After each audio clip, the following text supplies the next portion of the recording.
তখন থেকেই যেন বারবার মনে হচ্ছে পুকুরের ওই জায়গাটায় মাছ রয়েছে। জলের তলা থেকে ঘাই মারছে, কিন্তু যতবারই জাল ফেলছি ততবারই যেন জলের মধ্যে ছোট ছোট চুনোপুঁটি আর ছোট মাছ ছাড়া অন্য কিছু আসছে না। ব্যাপারটা কি বলতো? আগেই বলেছিলাম, রাতের অন্ধকারে মাছ ধরতে আসার কোনো দরকার নেই। আর এই হলো গ্রামের শেষের পুকুর। তাছাড়া এখানে এখানে জলের মধ্যে একবার একজন ডুবে মরেছিল। তারপর থেকে এদিকে আর রাতের বেলা কেউ আসে না। রাতের বেলা আসে না, অথচ পুকুরে মাছের চাষ করে দেখেছিস তো? কত বড় বড় মাছ রয়েছে। এই জাল দিয়ে ভালো করে মাছ তুলতে পারলে হাটের বাজারে এসে মাছ বিক্রি করতে পারবো। বিমলের কথায় হরি বারবার কেমন যেন ইতস্তত করছিল। জায়গাটা তার মোটেই ভালো লাগছে না। তাছাড়া এই পুকুর ঘাটটা আজ কেমন যেন অদ্ভুত নিস্তব্ধ হয়ে গেছে, যেন কোথাও কোনো শব্দ নেই। ওদের দুজনের কথা ছাড়া নিঃশ্বাসের শব্দ পর্যন্ত শোনা যাচ্ছে। জলের মধ্যে জাল ফেলার শব্দ শোনা গেল, আর সেটা তুলে এনে চুনোপুটি ছোট ছোট মাছগুলো ছাড়িয়ে একপাশে চটের ব্যাগের মধ্যে রাখছে ওরা। তার ফাঁকেই যেন আশেপাশে কিছু একটা হচ্ছে। হরির গাটা মাঝে মাঝে শিরশির করে উঠছিল। ঠান্ডা হাওয়া পুকুরের দিক থেকে ছুটে এসে যেন গায়ের উপর ঝাঁপিয়ে পড়ছে। বিমল জালটা নিয়ে একটু সামনের দিকে নেমেছিল। পুকুরের চারপাশটা পরিষ্কার নয়, একটু জঙ্গলে জায়গা, এখানে ওখানে উঁচু নিচু পাহাড়। তাছাড়া পাড়ের দিকে পাক কাঁদা এখানে ওখানে জমে রয়েছে। তারই মধ্যে সাবধানে পা ফেলে ফেলে আরেকটু এগিয়ে গিয়ে জালটা জলের মধ্যে বরাবর ফেলতে যাবে, এমন সময় হঠাৎ বিমলের মনে হলো জলের তলা থেকে একটা মাথার মতন কি যেন হঠাৎ করে উপরের দিকে উঠে তারপর আবার ঝপ করে নিচে নেমে গেল। জালটা জলে না পড়ে কেমন যেন বেকায়দায় সামনেই পড়ল, আর জালের দড়ির এক পাশটা বেঁধে বিমল সেই কাদার উপর হুমড়ি খেয়ে পড়ল।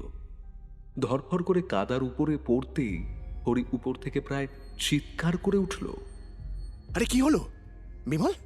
আরে কি হয়েছে? আরে আরে আরে জালটা জলের মধ্যে পড়েছে। মাছ নাকি? এমনভাবে টেনে নিয়ে যাচ্ছে কি করে? হ্যাঁ, জালটা জলের মধ্যেই পড়েছিল খানিকটা, আর বাকিটা জড়িয়ে গিয়েছিল বিমলের পায়ে।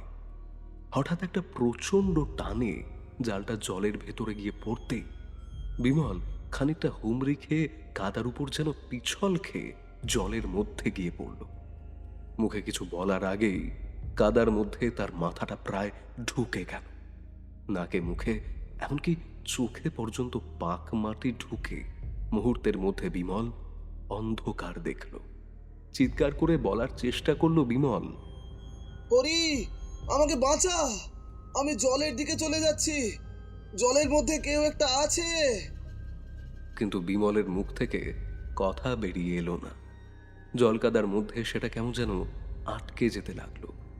হরি তাড়াহুড়ো করে চটের বস্তাটা রেখে ঝাঁপিয়ে পাড় থেকে নেমে এলো বটে, কিন্তু ঠিক তখনই জলের মধ্যে আবার ভেসে উঠল সেই মাথাটা।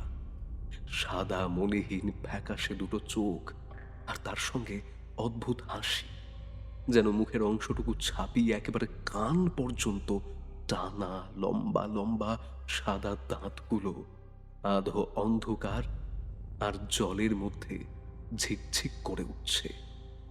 হরির দুটো পা পাথরের মতো হয়ে গেল। ততক্ষণে জালটা বিমলকে টানতে টানতে আরো খানিকটা পেছনের দিকে নিয়ে গেছে। বিমলের মাথাটা এবার প্রায় সম্পূর্ণ কাদার ভেতরে ঢুকে গেছে।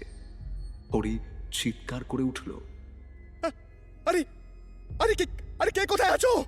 বাঁচাও বাঁচাও, বিমানটা মরে যাবে, বাঁচাও! আরে আরে শয়তান, কে তুই?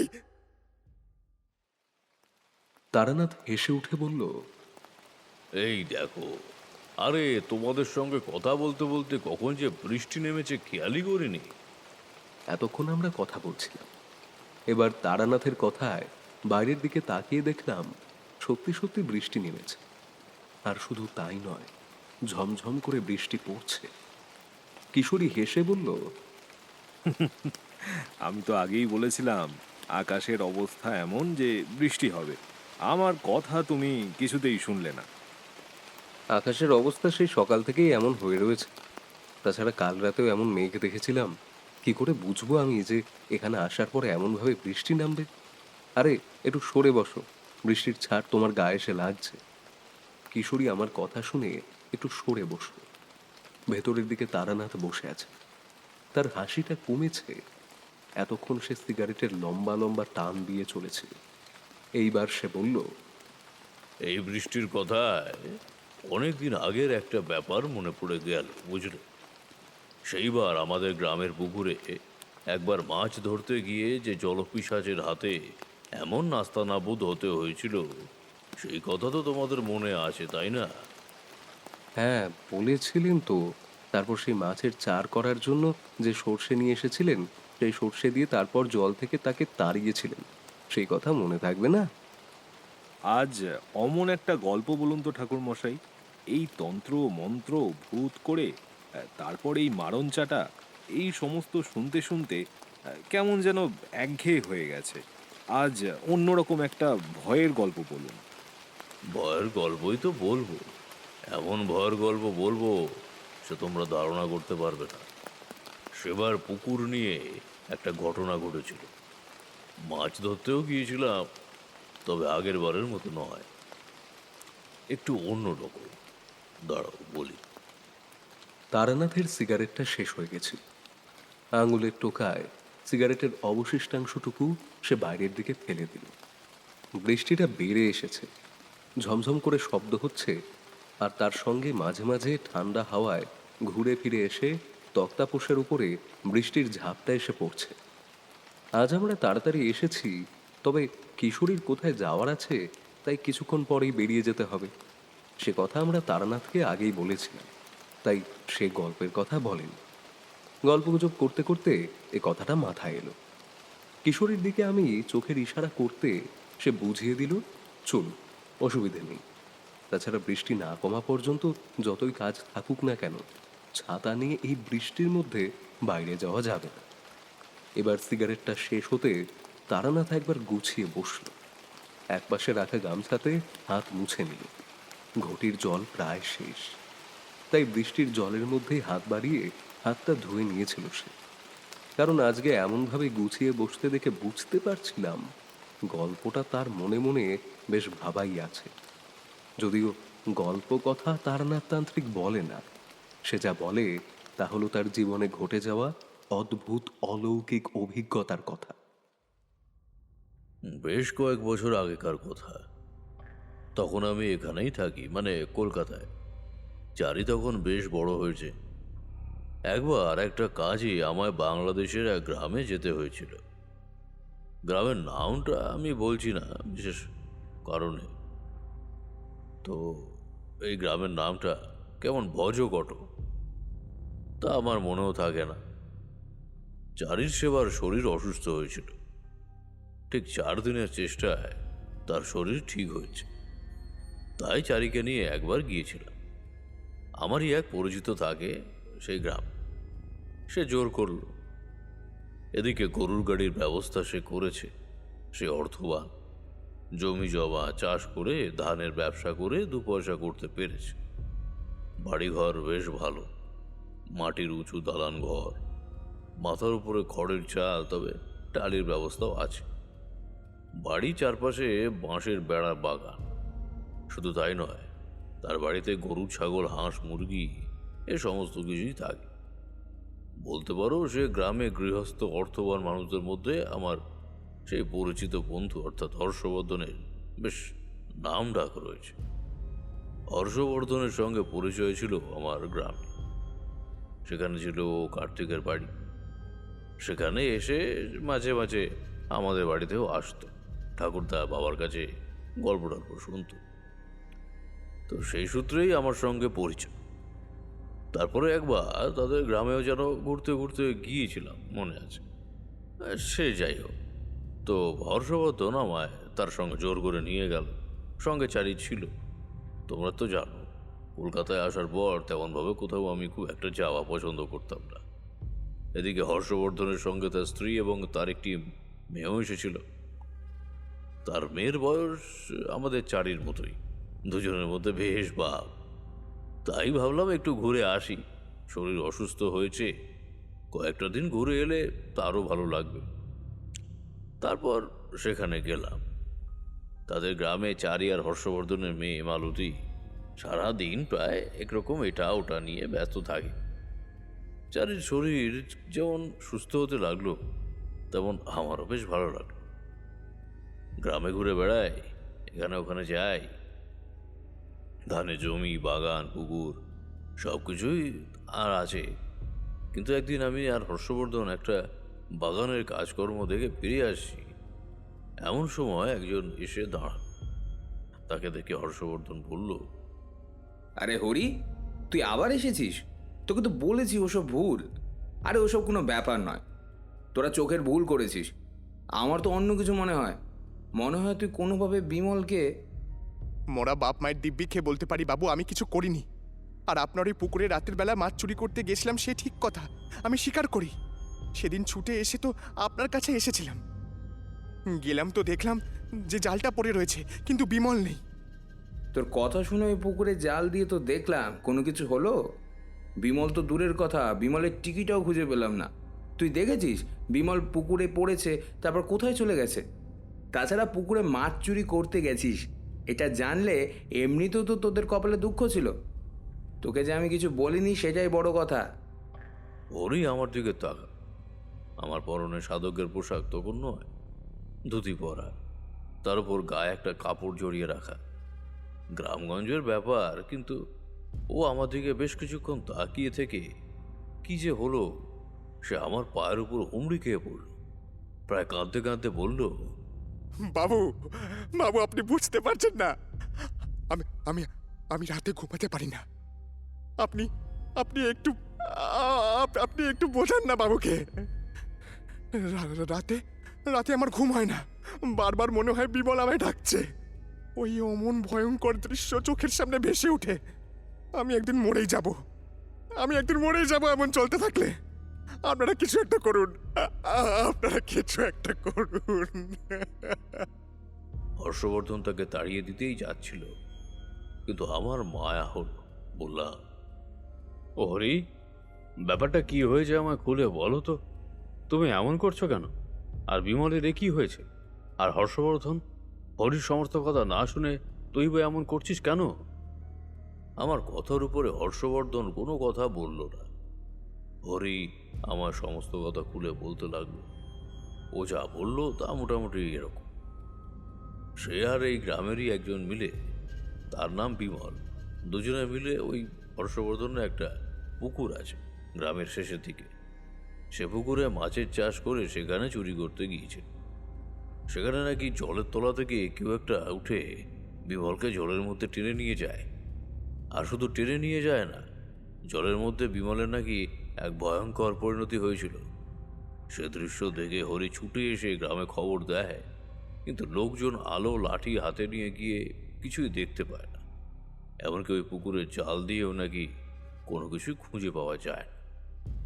এবার তোমরাই বলো, এমন অবস্থায় কে তার কথা বিশ্বাস করবে?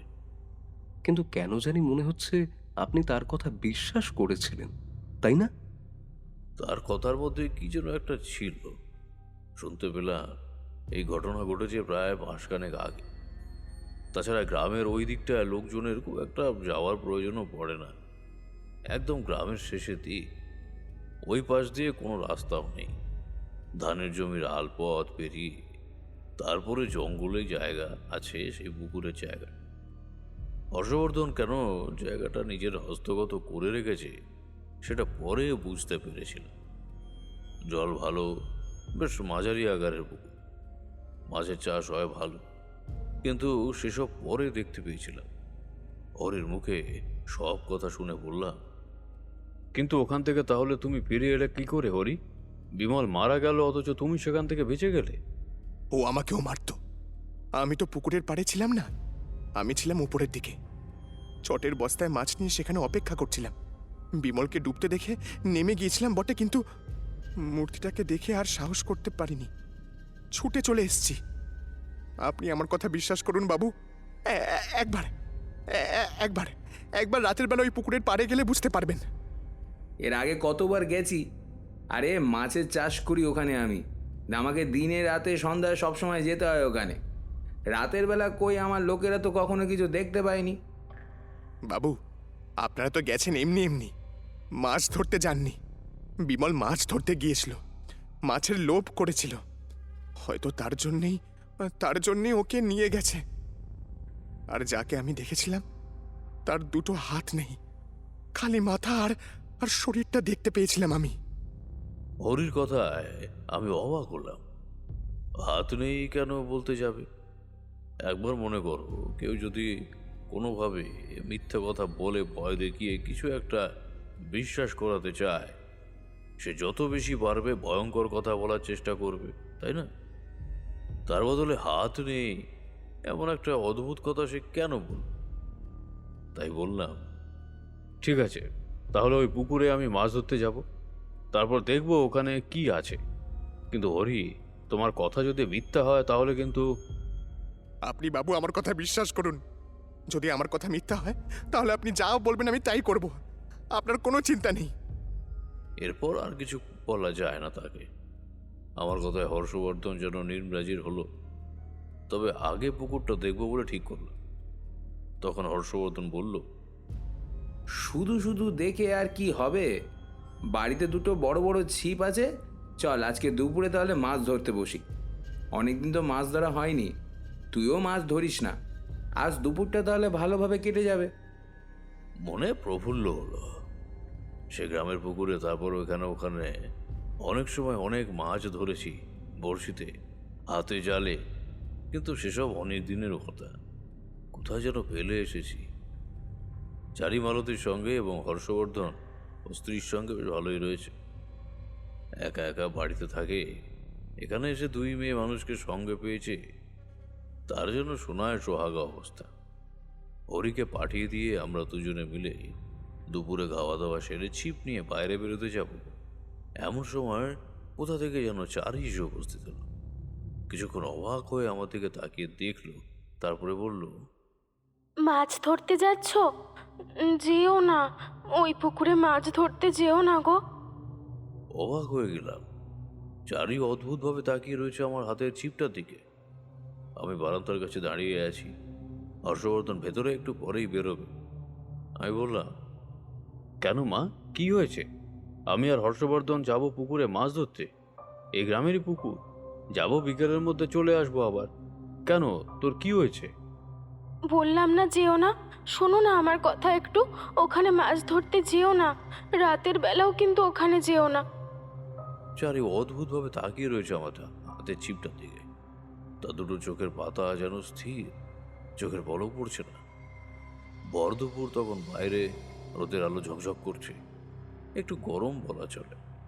চারপাশে কেউ কোথাও নেই, সনসনে একটা ঠান্ডা হাওয়া মাঝে মাঝে আমাদের মাথার উপর দিয়ে এসে ধাক্কা দিয়ে যাচ্ছে। আমি কিন্তু বেশ অবাক হলাম, এমনভাবে চারি আমার কখনো কিছু বলেনি। সে আমার কাছে শুধু মেয়ে নয়, সে আমার সংসারের মাথা, সেই আমার কাছে মায়ের মতো। কিন্তু এমনভাবে সে তো আমার আগে কখনো কিছু বারণ করেনি। বেশ অবাক লাগলো। আমি কিছু বলতে যাব, দেখি চারি চোখ বন্ধ করে যেন কেমন করছে। মাথা ঘুরলে যেমন হয় ঠিক তেমন ভাবেই চোখটা বন্ধ করে মাথাটা এদিক ওদিক করছে। একটা হাত দিয়ে দেওয়ালের কাছটা খপ করে ধরে ফেলেছে। আমি ছিপটা ফেলে ছুটে গেলাম তার কাছে। চারিকে ধরতেই সে আমার কোলের উপর এলিয়ে পড়ল। বললাম, কি হলো চারি? এই চারি, কি হলো? আরে আমার দিকে তাকা, কি হলো তোর? মা জল টল দিয়ে যখন চারিকে সুস্থ করলাম, ততক্ষণে হর্ষবর্ধন এসে পড়েছে। ইচ্ছা করেই তাকে ওই কথাটা বললাম না। এদিকে চারির জ্ঞান ফিরেছে। সে অবাক হয়ে আমার দিকে তাকাল। বললাম, কি হয়েছিল? তুই কি বলছিলিস? এমনভাবে অজ্ঞান হয়ে গেলি কেন? আমি এখানে এলাম কি করে? আমি তো ঘরে বসেছিলাম, এই তো ঘুমোতে যাচ্ছিলাম, আর আমি শুয়ে পড়ে ঘুমোতে যাব বলে ঠিক করেছিলাম। এখানে বড্ড ঘুম পায়, শরীরটা বোধহয় এখনো আগের মতো ঠিক হয়নি, কিন্তু আমি এখানে এলাম কি করে? আমার বুঝতে বাকি রইল না। এমন লক্ষণ, এমন ব্যাপার আমি এর আগে অনেকবার বুঝতে পেরেছি, এবার যদি তোমরা প্রশ্ন করো কেন চারি এমনভাবে আমায় বলল, সে কথা আমি তোমাদের উত্তর করতে পারবো না। এমন অনেক কিছু থাকে যার কোনো ব্যাখ্যা হয় না। কিন্তু সেদিন দুপুরবেলা চারি আমায় বারণ করেছিল, এটা সত্যি। তার কথা যদি আমি শুনতাম তাহলে এমন একটা ব্যাপার ঘটতো না, বুঝলে? ঘটতো না। আমি আর কিশোরী রুদ্ধশ্বাসে তারানাথের কথা শুনে চলেছি। এবার তারানাথ থামতে কিশোরী বললে, কিন্তু চারি কি করে জানবে যে আপনারা মাছ ধরতে ওখানে যাচ্ছেন? না হয় ছিপ হাতে আছে বলে মাছ ধরতে যাবেন বুঝতে পারবে। গ্রামের শেষের পুকুর আর রাতের বেলার কথাটাই সে বলল কেন? হ্যাঁ, কথাগুলো চারি আমায় বলেনি, কথাগুলো বলেছিল অন্য কেউ। কেউ একজন চাইছিল না আমি সেখানে যাই, দিনের বেলা হোক কিংবা রাতের বেলা। আর সেটা কেন তা বুঝতে পেরেছিলাম অনেক পরে। চারিকে ঘরে শুইয়ে দিয়ে আসা হলো। একটু পরেই তার শরীর কিন্তু আবার সুস্থ হয়ে গেছে। এদিকে হর্ষবর্ধন আর আমি দুপুর রোদে বেরিয়ে সে পুকুরের পাড়ে গেলাম। ধানের আল পথ দিয়ে একটু একটু জঙ্গলের মতো জায়গা পেরিয়ে জায়গাটা যখন এলাম তখন পুকুরটা দেখলাম। পুকুরটা কিন্তু বেশ বড়, চারপাশে ছোট বড় গাছ, তাদের ছায়া এসে পড়েছে। জলের মাঝখানে একেবারে রোদটা এসে পড়েছে। জলের দিকে অনেকক্ষণ তাকিয়ে থাকলে জলের ভেতরে মাছ পর্যন্ত দেখা যায়। তবে একটা কথা বলি, যে মাছ জলের উপরে থাকে সহজে দেখা যায়, তা কিন্তু বড়শিতে ধরা যায় না। তাই আমরা বেছে বেছে একটু আগাছা মতো জায়গায় জঙ্গল ভেঙে সেখানে বসলাম। চার করার দরকার ছিল না। টোপ লাগিয়ে আমি আর হর্ষবর্ধন জলের মধ্যে ছিপটা ফেলে বসলাম। আমার ছিপের বড়শি যেই মাত্র সেই পুকুরের জল স্পর্শ করলো, ঠিক এমন সময় মনে হলো গোটা শরীরটা একবার শিরশির করে উঠল। আমার হাত থেকে ছিপটা পড়ে গেল। আরেকটু হলেই জলে পড়ে যাচ্ছিল। হর্ষবর্ধন তাড়াতাড়ি ধরে ফেলে বলল, আরে কি হলো? ছিপটা পড়ে গেল কেন? কি হয়েছে? তোর শরীর খারাপ লাগছে নাকি? কি হয়েছে সে কথা আমি হর্ষবর্ধনকে তখন বলতে পারতাম, কারণ বড়শি ফেলার সঙ্গে সঙ্গেই মনে হলো জলের তলায় কেউ যেন একটা জেগে উঠেছে। এতক্ষণ সে ঘুমিয়েছিল। এই দুপুর রোদে চারপাশে আলোর মাঝে জলের তলায় ওই সবজে কালো গভীর অন্ধকারের মধ্যে থেকে যেন কেউ একটা আমার দিকে তাকিয়ে দেখছে। মনে পড়ে গেল চারির বলা কথাগুলো। আজকে তুমি মাছ ধরতে যেও না, যেও না মাছ ধরতে। চারির কথাটা যতবার মনে পড়তে লাগলো ততবারই যেন মনে হতে লাগলো জলের তলা থেকে সত্যি সত্যি যে আমার দিকে দেখছে সে যেন আস্তে আস্তে জলের উপরের দিকে উঠে আসছে। এদিকে হর্ষবর্ধন এসব কিছুই বুঝতে পারছে না। সে আমার গায়ে একটা হাত রেখে ধাক্কা দিয়ে বলল, আরে কি হয়েছে? শরীর খারাপ লাগলে বল, বাড়ি চলে যাচ্ছি। এমনিতেও মাছ ধরতে এসেছি, সময় কাটবে, তোরও ভালো লাগবে তাই জন্য। আচ্ছা হর্ষবর্ধন, এই পুকুরটা নিয়ে হরি যে কথা বলল সে কথা তোর বিশ্বাস হয় না, কিন্তু বিমলকে তো আর সত্যি সত্যি খুঁজে পাওয়া যাচ্ছে না। পুকুরটা নিয়ে কোনো খারাপ কিছু কখনো শুনেছিস? হর্ষবর্ধন অনেকক্ষণ কি যেন ভাবলো, তারপরে বলল, একটা ব্যাপার আমি যেন শুনেছিলাম অনেক আগে, বুঝলি তো, তবে তেমন কিছু নয়। শুনেছিলাম এই পুকুরে অনেক দিন আগেই কেউ নাকি একটু ডুবে মারা গিয়েছিল। তবে সে অনেক আগের কথা, তখনও পুকুরে এই সমস্ত জায়গা আমার হয়নি। পরে এই সমস্ত জায়গা আমি আমার নামে করেছি। আর তাছাড়া এইসব ব্যাপারে তো হামেশাই নানান জায়গায় নানান কিছু ঘটে। আশেপাশের বাতাসটা যেন কেমন অদ্ভুত লাগছিল। পুকুরের পাশে এসে বসার পর থেকে কোথাও কোনো শব্দ নেই, অথচ জমির আলপথ ধরে হেঁটে যখন আসছিলাম পাখির ডাক, দূর থেকে ভেসে আসা শব্দ, অনেক কিছু শুনতে পাচ্ছিলাম। গাছগুলোর দিকে তাকাতে বারবার মনে হচ্ছিল গাছের মাথাগুলো যেন একটু একটু করে লম্বা হয়ে এই দিনের বেলাতেও পুকুরটাকে ঘিরে ফেলতে চাইছে। যেন হাঁ করা একটা বড় মাছ তার দুপাশের চোয়ালটাকে আস্তে আস্তে বন্ধ করে নিচ্ছে, আর চোয়ালের মধ্যে একটু একটু করে আমরা আটকা পড়ে যাব। হরির সেই অদ্ভুত দর্শন মূর্তির কথা মনে পড়ল। যার চোখের দৃষ্টি হরির ভয় পাওয়া সরু, কাঁদতে কাঁদতে বলা সেই কথাগুলো, পুকুরের মধ্যে কিছু একটা আছে, এমন কিছু একটা যেটা ঠিক এমন সময় হর্ষবর্ধনের বড়শিতে কি যেন একটা বিঁধল। একটা হ্যাচকা টানে হর্ষবর্ধন আর একটু হলে উল্টে হুড়মুড় করে জলের মধ্যে পড়ে যাচ্ছিল, কিন্তু আমি তাকে সামলে নিলাম। তারপর আমি আর হর্ষবর্ধন দুজনে মিলেই যেন ছিপটাকে শক্ত করে ধরে রাখলাম। তার উপর থেকে যেন নিচের দিকে নেমে যাচ্ছিলাম। হঠাৎ করে এমন একটা ব্যাপার হওয়ার জন্য হর্ষবর্ধন যেন মনে মনে ভয় পেয়ে গিয়েছিল। সামলে নিতেই চিৎকার করে উঠল। দেখতে পেলাম সে যেন অদ্ভুতভাবে কাঁপছে। বললাম, আরে কি হলো? এমনভাবে মাছের টানে জলের মধ্যে পড়ে যাচ্ছিলিস? হর্ষবর্ধন আমার দিকে অদ্ভুতভাবে তাকিয়ে রইল কিছুক্ষণ, তারপর বলল, এর আগে অনেক মাছ ধরেছি, কিন্তু এমনভাবে মাছ টেনে নিয়ে তো যেতে পারে, যেন মনে হতো মাছ নয় অন্য কিছু একটা আমায় টানছে। এত জোরে মাছের টান হতে পারে না তারানাথ। হর্ষবর্ধনের কথাটা বলার প্রয়োজন ছিল না। আমি বুঝতে পেরেছিলাম কখন যেন ছিপের সুতো আলগা হয়ে এসেছিল। সেটা ছিপ থেকে দেখা গেল শুধু ছিঁড়ে গেছে।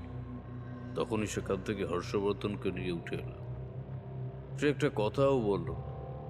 তার গোটা শরীর যেন তখনও ভয় কাঁপছে। কপালে গলায় মাটি, কিন্তু ঘামে জমাট বেঁধে গেছে। পুকুরে পাড়ে ছেড়ে চলে এসেছি, যেন মনে হচ্ছে সেই জঙ্গলের পুকুরের ভিতর দিক থেকে কে যেন আমাদের দিকে তাকিয়ে আছে, কথা বলছে না। রাতের বেলা এদের যেমন দেখা মেলে, তেমন ভর দুপুর একাকে নির্জন স্থানে ওদের অস্তিত্ব অনুভব করা যায়। তোমরা বিশ্বাস করো, সেদিন আমি অনুভব করতে পেরেছিলাম যে ওখানে কিছু একটা আছে। গোটা শরীর ভারী হয়ে এসেছিল, একটুও সামনে থেকে এগোতে পারছিলাম না। কারা যেন কানের কাছে ফিসফিস করে বলছে, মাছ ধরবি না, ফিরে আয়, ফিরে আয়। কথাগুলো বলতে বলতে তারানাথ আবার থেমে গেল। ঝমঝমে বৃষ্টির মধ্যে সে বাইরের দিকে তাকিয়ে রয়েছে। আমি আর কিশোরী চুপ করে বসে আছি। বাইরের দিকে তাকিয়ে থাকা অবস্থাতেই সে বলল, আমি তারানাথ তান্ত্রিক অনেক অদ্ভুত ধরনের সমস্যা বা পরিস্থিতির মধ্যে পড়েছি। প্রচণ্ড বিপদের মধ্যে কখনো অবাক হয়ে যায়নি, কিন্তু সেদিন যেন কি মনে হয়েছিল, মনে হলো গোটা শরীর লোম যেন খাড়া হয়ে গেছে, মাথার ভেতরটা ফাঁকা হয়ে গেছে। তোমরা বিশ্বাস করবে না, চোখের কোণটা যেন কেমন জ্বালা করতে শুরু করেছিল। বেশ বুঝতে পেরেছিলাম আমি, পুকুরে যদি কিছু থাকে সেটা সামান্য কিছু নয়।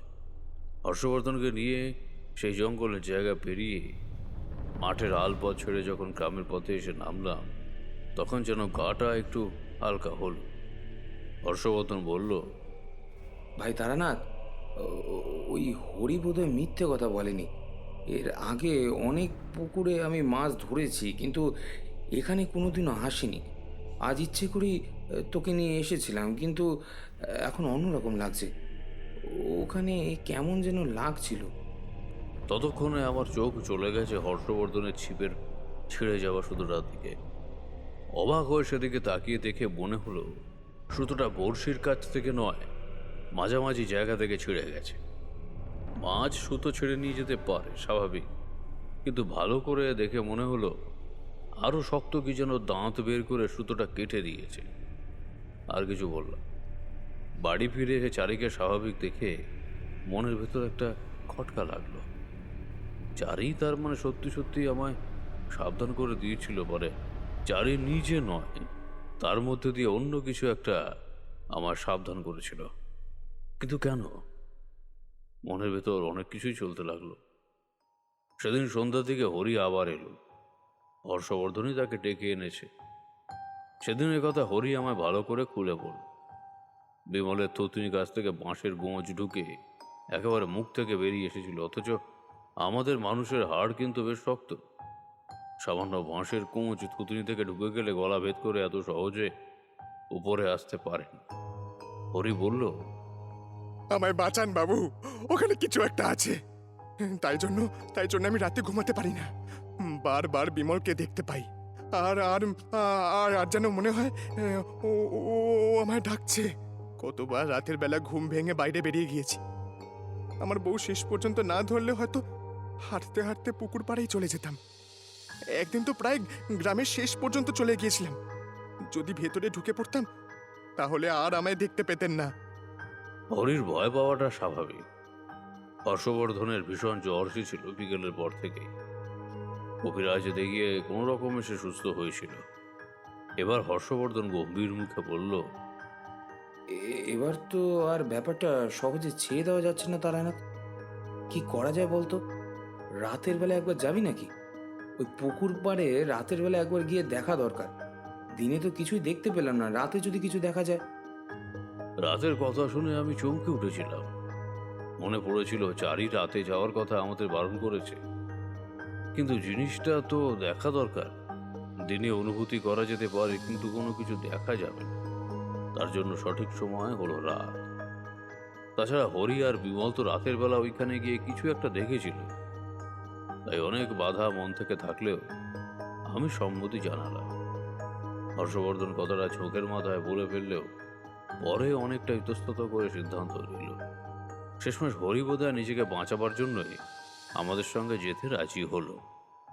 কিন্তু একটা কথা বুঝতে পারলাম না ঠাকুর মশাই, ওই পুকুরে তো এর আগেও হর্ষবর্ধন মানে আপনার ওই বন্ধু মাছ চাষ করেছে, জাল ফেলেছে, সবকিছুই করেছে। তাহলে এর আগে কখনো এমন কিছু ঘটেনি কেন? কেন ঘটেনি তার সঠিক উত্তর আমি তোমাদের দিতে পারবো না। অনেক ক্ষেত্রে সঠিক সময় কিংবা সঠিক কিছুর অপেক্ষা করতে হয়।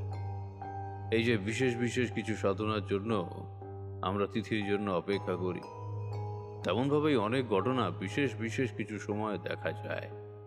আর হরি তো বলেই ছিল রাতের বেলা ওই পুকুরে আজ পর্যন্ত কেউ মাছ ধরতে যায়নি। হরি আর বিমল গিয়েছিল, আর তার ফল কি হয়েছিল তা তো আমাদের জানা। বেশ অদ্ভুত ঘটনা। অমনভাবে যদি কেউ মাছের সুতা দাঁতে করে কেটে নিয়ে যায় তাহলে তো অস্বাভাবিক। আচ্ছা, রাতের বেলা কি হলো? ওটাই তো হচ্ছে আসল ব্যাপার। যে ব্যাপারটা ঘটেছিল তারপর হরি কিংবা হর্ষবর্ধন যে অনেক রাত পর্যন্ত রাতের বেলা একা ঘুমোতে পারেনি, সে কথা আমি হলফ করে বলতে পারি। এমনকি এই আমি পর্যন্ত দুটো রাত যেন স্বপ্নে সমস্ত কিছু দেখতে পেতাম আবার নতুন করে। যাই হোক, এবার আসল কথাই বলি। সন্ধ্যার একটু পরে আমরা ওখান থেকে বেরিয়ে যাব।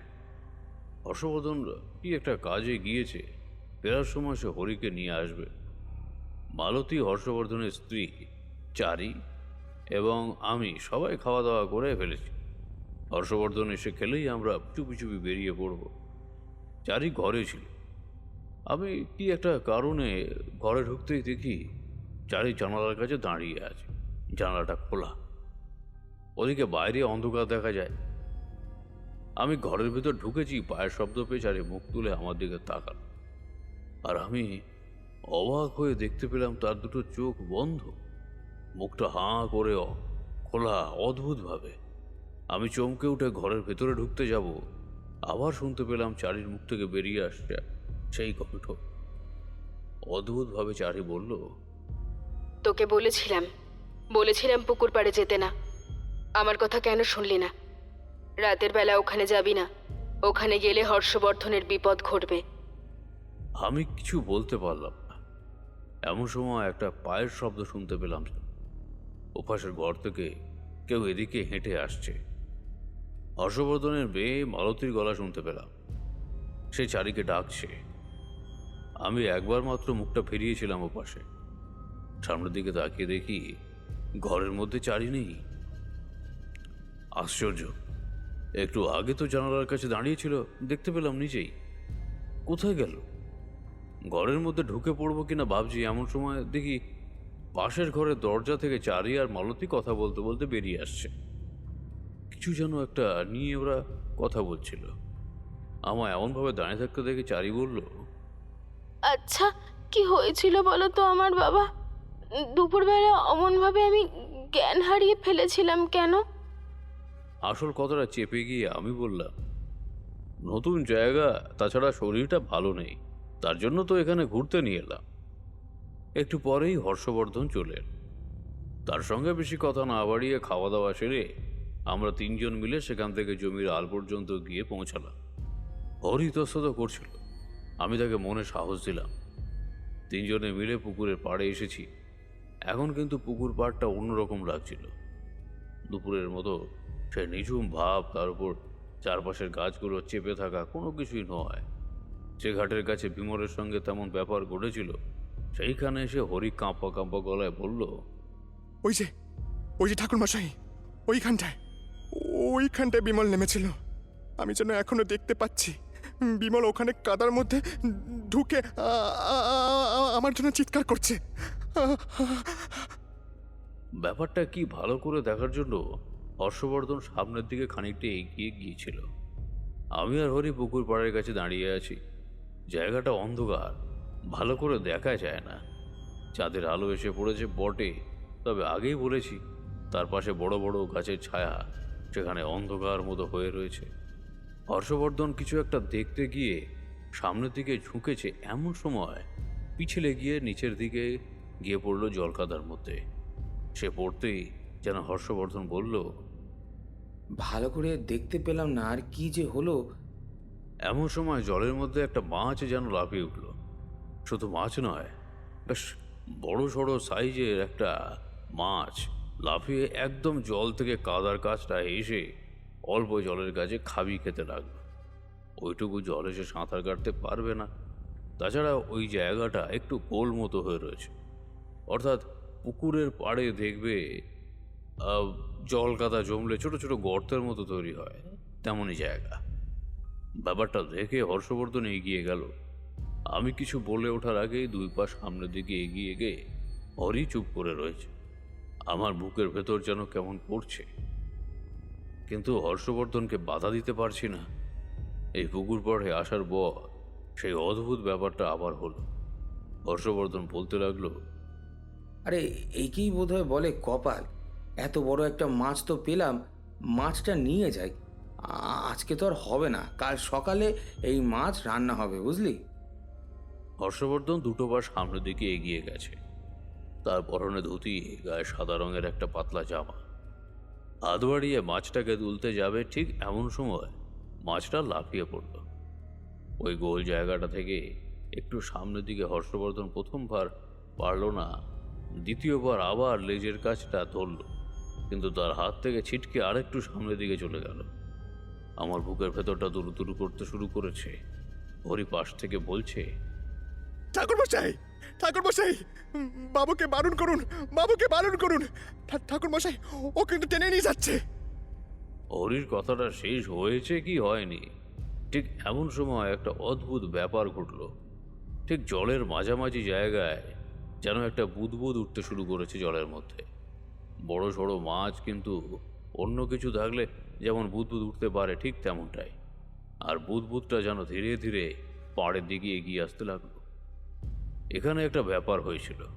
আসলে সময়টা যে ঠিক কতক্ষণ কেটেছিল আমার মনে নেই। আমি যেন পাথরের মতো হয়ে গেছিলাম।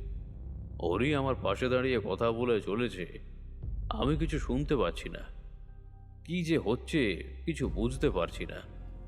কতক্ষণ সময় কেটেছে ঠিক মনে নেই। দেখে একেবারে জলের মধ্যে দুটো পা রেখে দুটো হাত দিয়ে হর্ষবর্ধন মাছটাকে ধরার চেষ্টা করেছে আর বলছে, সে কি রে, তোকে ধরার জন্য শেষে জলে পর্যন্ত নামতে হলো আমায়? আমি চিৎকার করে উঠে বললাম, খবরদার হর্ষবর্ধন, ওটা মাছ নয়, ওটা মাছ নয়। আমার চিৎকার শুনে হর্ষবর্ধন পেছনের দিকে তাকিয়েছে। এমন সময় সেই মাছটা ঝাঁপিয়ে পড়ল জলের মধ্যে। আর ঠিক তখনই জলের ভেতর থেকে কি যেন একটা হঠাৎ করে বেরিয়ে এসে হর্ষবর্ধনের সামনের দিকে থাকা হাতটাকে ধরে একটা হ্যাঁচকা টানে তাকে পুকুরের ভেতর ডুবিয়ে ফেলল। হরি হাউমাউ করে চিৎকার করে উঠল। সে এমনভাবে কাঁদতে লাগলো যে আমি তাতেই যেন আরো বেশি চমকে উঠলাম। তাকে ধমকে উঠেই বললাম, তাড়াতাড়ি যাও, তাড়াতাড়ি ও গ্রাম থেকে লোকজন ডেকে নিয়ে এসো, তাড়াতাড়ি। হরি হুড়মুড় করে দৌড়তে লাগলো, কিন্তু জলের ভিতর হর্ষবর্ধন সেই যে পড়েছে, আর তার কোনো দেখা নেই। আমি কি করব বুঝতে পারছি না। চারপাশের বাতাসটা যেন হঠাৎ করে ভারী হয়ে এসেছে। ঠিক দুপুরের মতোই যেন মনে হলো ওই অন্ধকার কালো জলের তলা থেকে কেউ আমার দিকে তাকিয়ে দেখছে। ঠিক এমন সময় ভেসে উঠতে দেখলাম হর্ষবর্ধনকে। তার মাথাটা জলের উপরে উঠেছে, সে খাবি খেতে খেতে চিৎকার করে বলছে, তারানাথ, তারানাথ আমায় বাঁচা, তারানাথ বাঁচা আমায়। আমি মুহূর্তের মধ্যে আর কিছু না ভেবে জলের সামনের দিকে প্রায় গিয়ে গেলাম। জল কাদার মধ্যে পা ঢুকে গেছিল বেশ খানিকটা। কোনো রকমে জলের দিকে এগুচ্ছি, হর্ষবর্ধন খাবি খেতে খেতে আমার দিকে এগিয়ে এসেছে। আমি হর্ষবর্ধনের দিকে আমার হাতটা বাড়িয়ে দিলাম, আর ঠিক সঙ্গে সঙ্গে হর্ষবর্ধনের মাথা থেকে শরীরের বেশ অনেকটা যেন জলের উপরে উঠে এলো। অবাক হয়ে আমি দুপাশ পেছনের দিকে পেছলাম। হর্ষবর্ধনের হাত কোথায় গেল? তার দুটো হাত যেন আর শরীরের সঙ্গে নেই। দুটো হাতের জায়গাটা জলে লেপ্টে তার গায়ের সঙ্গে লেগে গেছে। হর্ষবর্ধন আমার একদম কাছে এগিয়ে এসেছিল। হঠাৎ তার চোখের দিকে চোখ পড়তে দেখতে পেলাম চাঁদের আলোয় তার চোখ দুটো মরা মাছের মতো সাদা ফ্যাকাশে হয়ে গেছে। তার মুখের হাসিটা ধীরে ধীরে বাড়তে বাড়তে কান পর্যন্ত চলে গেল। হঠাৎ করে চোখের সামনে যেন হর্ষবর্ধনের সেই মূর্তিটা কেমন যেন অদ্ভুত হয়ে গেল, একটা কালো কুচকুচে মূর্তিতে পরিণত হলো। আমি কিছু বুঝে ওঠার আগেই একটা প্রচণ্ড ধাক্কা যেন আমায় জলের ভেতর দিয়ে নিয়ে গিয়ে ফেলল। আমি হাবুডুবু খেতে লাগলাম। বিশ্বাস করবে না তোমরা, তন্ত্রমন্ত্র সব কিছু যেন তখন কোথায় উড়ে গিয়েছে, কিছুই মনে পড়ছে না। আমি পাগলের মতো সাঁতার কেটে চলেছি আর বাঁচার জন্য চিৎকার করছি। বারবার মনে হচ্ছে জলের তলায় যেন আমার পায়ের ঠিক নিচে কারা এসে উপস্থিত হয়েছে। তাদের স্পর্শ আমার পায়ের কাছে অনুভব করতে পারছি, আর দুটো পা যেন পাথরের মতো ভারী হয়ে আসছে আমার। সাঁতার কাটতে পারছি না। জলের ভিতর থেকে একটা অদ্ভুত গন্ধ আমার নাকে এসে ঝাপটা দিচ্ছে। ঠিক কানের কাছে একটা অদ্ভুত পিসপিসে গলায় কে কি যেন বলল, কিছু শুনতে পেলাম না, তবু যেন মনে হলো তোকে বারবার বারণ করেছিলাম ওখানে আসতে না। ঠিক এমন সময় দেখতে পেলাম পুকুরের পাড়ের কাছে কে যেন দাঁড়িয়ে আছে। চাঁদের আলোয় অবাক হয়ে সেদিকে তাকাতেই আমার বুকের ভেতরটা যেন একেবারে বরফের মতো হয়ে গেল। পুকুরের পাড়ে আমার দিকে তাকিয়ে যে দাঁড়িয়ে রয়েছে সে চারি ছাড়া অন্য কেউ নয়। চারির মুখ থেকে ভেসে এলো সেই দুপুরের মতো বলা কথাগুলো। আমার কথা শুনলি না, শুনলি না আমার কথা। তোরও ক্ষতি হবে আর হর্ষবর্ধনেরও ক্ষতি হবে। তোদের বারণ করেছিলাম, তোরা আমার কথা শুনলি না। আমি প্রায় চিৎকার করে উঠে বললাম, কে তুমি? বারবার যখন এত কিছু বলছো সামনে আসছো না কেন? এখান থেকে আমায় উদ্ধার করো। আমি কিছু করতে পারছি না কেন? আমার কোনো তন্ত্রক্রিয়া কাজ করছে না, মনে মনে কোনো মন্ত্র উচ্চারণ করতে পারছি না আমি। এখানে কোনো কিছুই করতে পারবি না। এই জায়গায় তোর তন্ত্র কোনো কাজ দেবে না। উঠে আয়, উঠে আয় বলছি। এবারের মতো ওকে ছেড়ে দে, ছেড়ে দে বলছি। সঙ্গে সঙ্গে মনে হলো আমার চারপাশে এসে যে জিনিসগুলো ছিল জলের মধ্যে সেটা আর নেই। কানের কাছে ফিসফিস শব্দটাও শুনতে পাচ্ছি না। গোটা শরীরটা ভারী হয়ে আসতে শুরু করেছিল। প্রায় গলা পর্যন্ত জলে ডুবে গিয়েছিলাম। এখন যেন ভেসে উঠতে পারলাম। ঠিক এমন সময় মনে হলো আমার থেকে একটু দূরেই জলের উপর কে যেন ভেসে রয়েছে। তার মুখটা শুধু দেখতে পাচ্ছি। কোনো রকমে এসে দেখি, এগোতে বুঝতে পারলাম হর্ষবর্ধন। এমন সময় কতগুলো লোকজনের কথাবার্তা, তার সঙ্গে সঙ্গে হরির চিৎকার শুনতে পেলাম। ঠাকুরমশাই, ঠাকুরমশাই কোথায় গেলেন? আরে আরে আরে ঠাকুরমশাই, আপনি আপনি পুকুরে নেমেছেন কেন? সর্বনাশ! তাড়াতাড়ি আয় তোরা। সবাই হুড়মুড় করে এসে পড়েছে। লাঠি, সোঁটা, আলু সব কিছু নিয়ে কোনো রকমে দু একজন কাছাকাছি নেমে এসে আমায় আর হর্ষবর্ধনকে তুলল। হর্ষবর্ধন জলে ডুবেছিল, তার পেটোয় জল ঢুকেছে। আমাদের তুলে নিতে উপরের দিকে ভালো করে তাকিয়ে দেখলাম আগের মতো সেই অদ্ভুত ভাবটা আর নেই। অবাক হয়ে জলের দিকে তাকিয়ে থাকতে থাকতে মনে হলো একটা অদ্ভুত ব্যাপার, তোমরা বিশ্বাস করবে না।